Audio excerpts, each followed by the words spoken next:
Hi, I'm Olivia Colman and I play Queen Elizabeth II in The Crown. And this is my sister.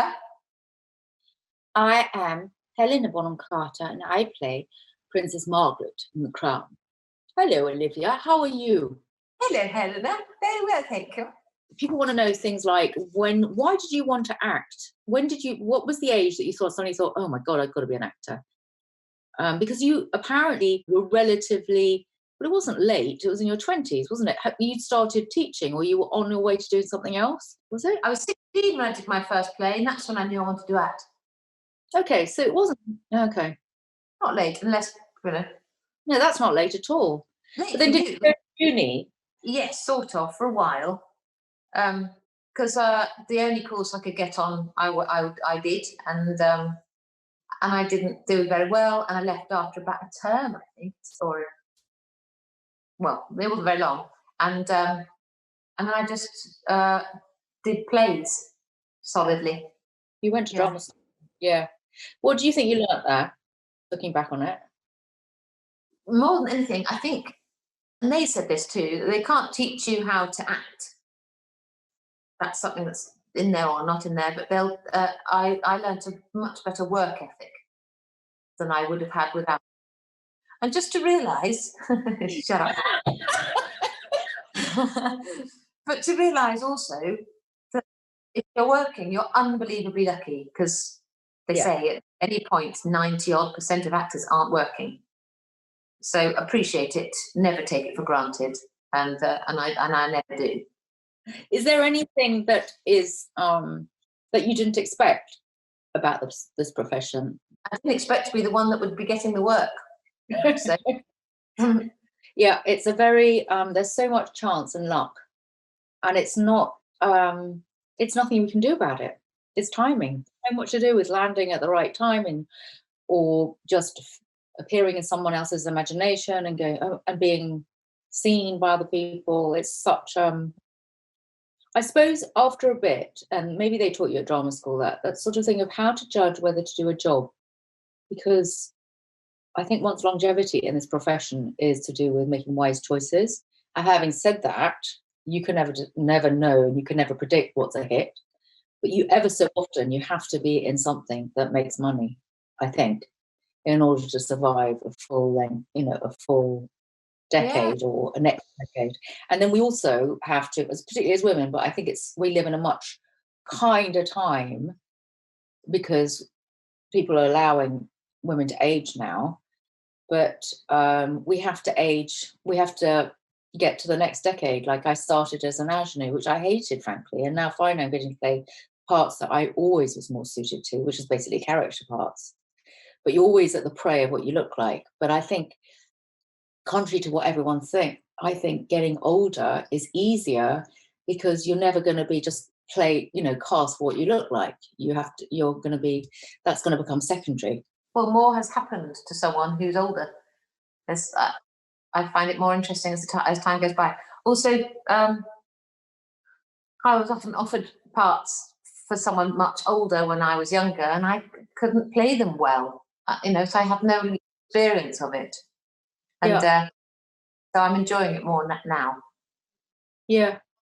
I think it gets more enjoyable as you get older because also we know when not to be scared.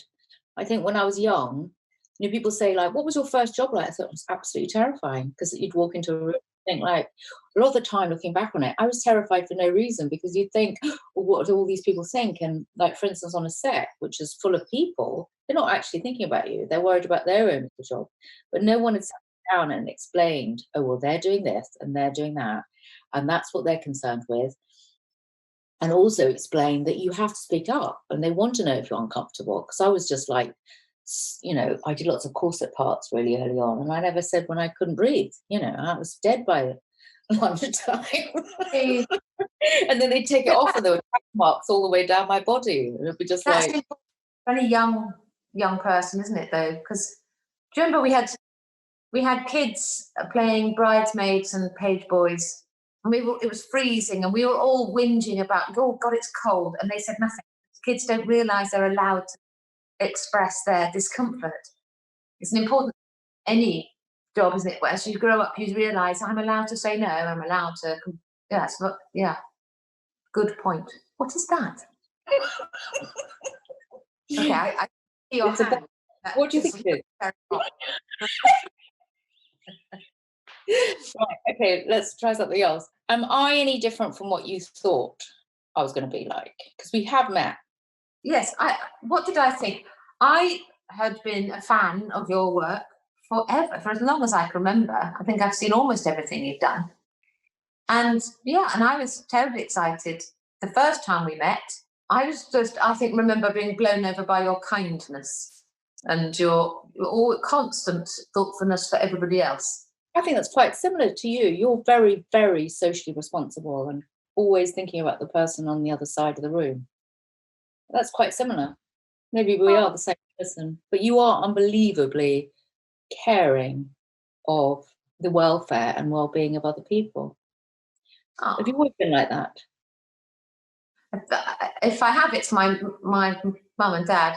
I think my mum devoted her life to looking after other people. So and my brother's one of the loveliest humans I've ever met. Oh, that's so good to be able to say that of your own sibling.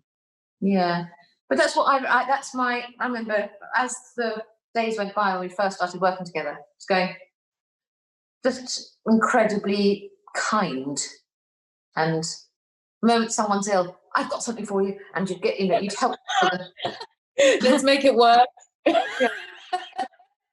I have got a thing about potions. I do have a thing about making people better, definitely. I would have liked to have been a doctor in reflection. You know how you get halfway through life and you go like, I know what I should have done. Oh, that's what I should have done. Duh. You'd have been great. Or an apothecary person, just making potions and yes. Well, once I've been dunked for being a witch. You would have been. No, you would have been once upon a time. Many times. Yeah. In that wonderful win-win situation where you floated if you were guilty and then drowned if you were innocent. Do you think if you had to change career like tomorrow, what would you be? We did do this on set. We came to the conclusion that we should be plumbers. Do you remember that? Yeah. Yeah. I don't think we'd necessarily be very good at it. We could do an apprenticeship, though. We'll always try our best. It might not be fixed, but we'll try our best. And we're dead on. And we probably wouldn't even charge, would we? No. We'd probably go like, no, absolutely not. This is on us. Can't pay for that. With our spanner. I'd like to be a potter. I always used to want to be a midwife, but there are so many happy births, but I think if it was an unhappy birth, I'm not sure I'd be the best person. But a potter, I quite fancy. You could do it, Collie. You could do it tomorrow. I mean, not instead of acting, but we just get the wheel. We'll get the wheel, we'll get stuff, and we could just do it as a hobby, just a bit. If I make them and you paint them. Yeah, and then somebody would flog them. It'd be fine, and it'd be fun. I think you should definitely do it. Well, apart from being a plumber, in all seriousness, what else would you like to do? I'm a Gemini. I know you don't really believe in all that, but I tend to get interested in lots of different things. So it's sort of I could do. I'd like to make potions and perfumes and documentaries. And the only thing I've ever read of horoscopes, which I stick with, is that Aquarians and Geminis love each other. And you're an Gemini, and you're a Gemini, and that's the only thing, therefore, that's true, and the rest of it is nonsense. That's it. I looked up your birthday. I looked up when I knew I was going to work with you. I looked up your birthday and your character description in my book of birthdays, and it said something about the quiet leader. And I thought, well, that's quite good because she has just been cast as the queen. And the sense of social responsibility is there. It's interesting.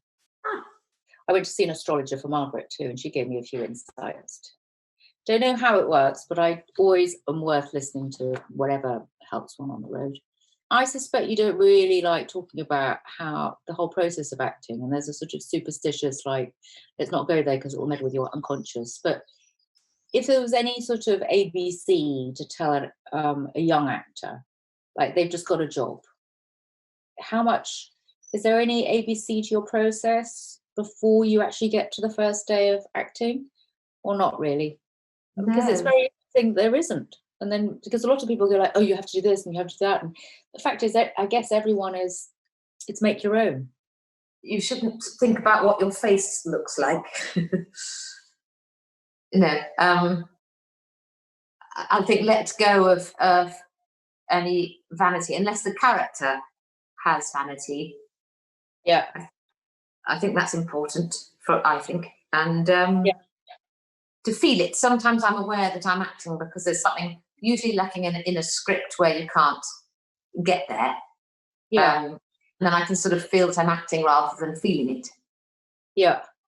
I think you've got great access for feeling, though. I don't think everyone is quite as endowed with You have such a that. level of feeling. No, I don't. I fake it a lot of the time. You And don't. Not that. But also, I mean, I get terribly depressed when I watch myself, but I'm also staggered by what I look like, but not in a good way. I go like, I'm very unaware. I've never really, because I walk away and then I won't watch it. And then each time it's like, oh, for fuck's sake, you look like that. And I'm very unaware. You'd think that I by now would of like what my face does. And it's very, very mobile. But I think, but also when like putting on mascara, your face is absolutely still. Yeah. And you never see your face talking until you watch and they go, that's horrible about your own face. It is very, very, I don't think people talk about how disturbing it is to watch yourself. When you see people, I just take a photo like that and you see everyone doing that. I mean, to be fair, I've got a get today because I've asked for one. But I do think there's nothing we can do about our faces when they move, and that your face when it moves is very beautiful. So we're very lucky. Not all the time, but also you're not necessarily looking. It's not that's what you're not looking at, because you have to remember that they're hopefully, if the story's half good, that's what they're listening to. They're not going, "Ooh, that person looks," It's the story. It's all the story and its context, and you've got to put your hands in the right storyteller. Because if the directors don't know what they're doing, and I think we know, when you watch someone who's self-conscious, it's not enjoyable to watch. I think, when you see someone on stage who's aware of themselves, it can be quite uncomfortable. The biggest responsibility for me is to take everyone away from their normal self, their normal dull life, which can be dull most of the time, ordinary life, and take them on away from it. Like a mini holiday, isn't it? Yeah. Which can be a nightmare. Depends who you're going with. Come on, follow us. We're going to have an adventure. And then it all goes wrong. The worst holiday ever, and like and everything. But I'll just say one thing, because it's like sometimes I play people, and then they leave me. They leave bits of them rub off me, even if it's just a feeling or it's an atmosphere. And do you ever have that? And do you think you'll miss I know we did it for an awfully long time, didn't we? And I wonder if you'll miss the Queen at all in any way, and or that, and also are you going to miss the job because we've finished, we've done it, it's over to other people? I must say, I think you get slightly used to being spoilt, and then it stops, and you go, "Oh God, jobs aren't as good as that as often as very often." Yeah, we were so well looked after, and the scripts were so beautiful. Everyone was so good at their job. Yeah, and some sort of magical thing happened where we all genuinely got on so well. It was a magical time, and I think I will miss it. Yeah, I mean, by the end of 2 years, you go, I'm quite ready to play something different because I enjoy that. But I am going to miss seeing you all every day. Yeah. Thankfully, we all liked each other, which was kind of.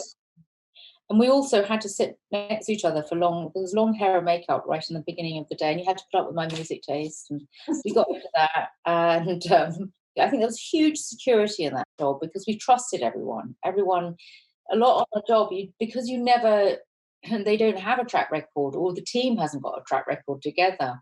You don't know whether you can. On this one, you could sit back and go like, they know what they're doing. I'm just going to relax, even if you had a moment of doubt. You go like, yeah, whatever. That's fine, and then carry on chatting. It's like that sense of security and safety. It was like, and as you said, everyone's so incredibly efficient and top of their job, Yeah. and knew how to treat people too, because people weren't overworked, and Yeah. they were Yeah. paid very well, and there was real respect. The sort of culture of that production team was amazing. Working, Yeah. That's why so well looked after. There was such consideration for everyone. It was really nice. yeah, it was Yeah. done with real imagination, and a lot of the time people aren't treated like that. They really, really thought people were like, obviously you work ridiculous hours because you're the queen, and people will often think, no, you can't. They'd come to you and ask permission if there was something that they could do to make the turnaround or something, and you go like, wow, you're parenting us actually Yeah. in a way. So I felt that was really that I'd miss.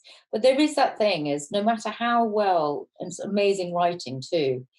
And Margaret is a great person because she is so various, and she's so she was, you didn't get bored with her. But having said that, there's that thing where you go like, with the best will in the world, if you've done it for a year, it's like doing a long run. Not that I've done a play in flipping century, but it's not, you're going to sort of already use muscles instead of something that you're going to be sharp at, and it deserves somebody who's fresh, frankly. Yeah, I agree. And just, yeah, I'm excited about, I suppose, new nerves again for something. New terror. I'll phone you just before you finish. Next job is fun. Being terrified. Yeah, it is it because I never thought. It's really extraordinary, just the lack of nerves on that set too. At the beginning, I was terrified. By the end, it was like breathing.